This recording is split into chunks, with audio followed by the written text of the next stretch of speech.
All right. So Janibek versus Denzel Bentley. Why is his name spelled different on BoxRec than what it is on ESPN? I mean, it's spelled Janibek, but when you go look at him on BoxRec, it's Janibek. I don't know. I've never seen anything like that before.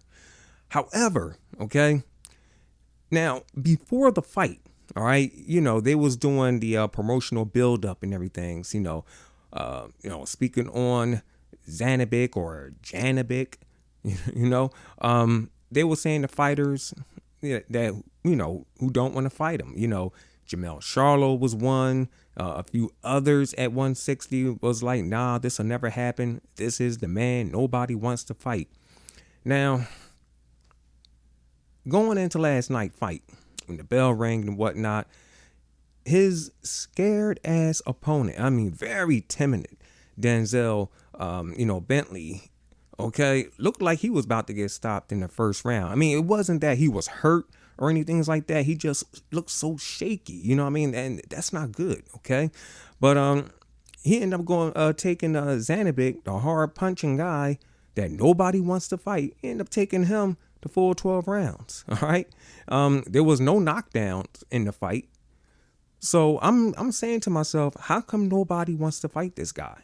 And I'm looking like, Jamal, if you don't tell Al Heyman to throw you in the ring with this dude, I mean, if you just look at him, look how he boxed, his foot movement.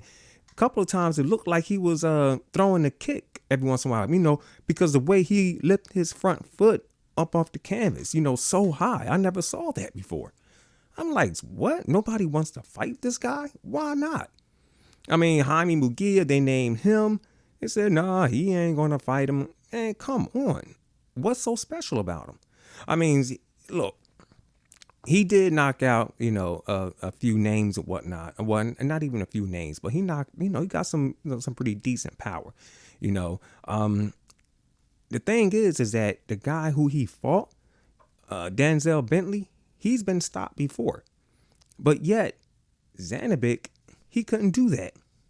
Okay? He couldn't even hurt Denzel Bentley. Like I said, there was no knockdowns. Okay? I mean, this dude, I'm going to have to say, he was exposed. Okay? And it ain't just because he did not knock out Denzel Bentley, but by the way his footwork is, his movements and whatnot. All right? Look, a fighter like Jamal Charlo will have an easy night with this guy. Okay? Now, what Denzel Bentley was doing, okay, number one, he was moving the wrong way, okay, because my man's here, Janibek, he happens to be a southpaw, and how you move against a southpaw, whatnot, you got to move away from their power hand, and Denzel Bentley was moving right into it. He done that a few times, okay. However, like I said, he didn't get knocked down, and there was no knockdowns, like no knockouts whatsoever. He wasn't even hurt. Also, Bentley, he's also slow. Okay, I mean, his punches and everything could be telegraphed and whatnot. But although his punches are slow and he could be telegraphed, he still was catching Janibek with some pretty good crisp combinations. Okay, I mean, he had the whole crowd, ooh, ah, even had the commentators like, whoa, what the hell is going on here? What's going on? Like, yeah. So, come on, man. Yo, Jamal, Jaime Mugia, get in the ring with this dude. Shut these people up, okay? So, anyways, that's my take on this CMD boxing reports. And I catch you guys on the next one.